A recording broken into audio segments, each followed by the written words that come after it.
Guys, nandito tayo sa Taguig to, ma'am, no? Yan, nandito tayo sa The Original Tipas Bakery. Yan, guys. Hindi pa kayo pinapanganak. Tipas na to. Paborito ko to since birth. Yan. Te, ano pangalan mo, te? Susan. Susan, si Ate Susan. Hi, ma'am Susan. Yan. Shoutout ka. Taga saan ka, ma'am? Tipas talaga, Taguig. No province? Ang province ng nanay ko, Ilocos. Ilocos. So guys, shoutout sa mga Ilocos. Sursugon. Yan, shoutout sa inyo, ha. Shoutout kay ni Ate Susan. Yan. Pick up tayo dito. Bibili tayo ng hopya. Sige ate, pagbilang mo ko, ano ba yung masarap dyan?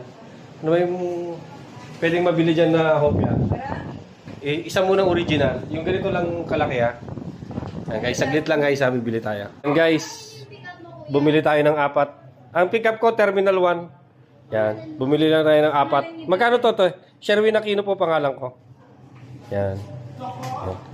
Ito lang. Magkano to tayo? Babayaran ko yan. Yan. Dahil lang. 188? 188. Kuha tayo ng pambayad guys. 188. So guys, bumili tayo. 188. Mamaya na lang yung yung pagkain. Ibang video. Hindi lang guys. Babalot ko lang to, ha. Guys, marami tayong inabot na mga customer dito. Ayan, tipas.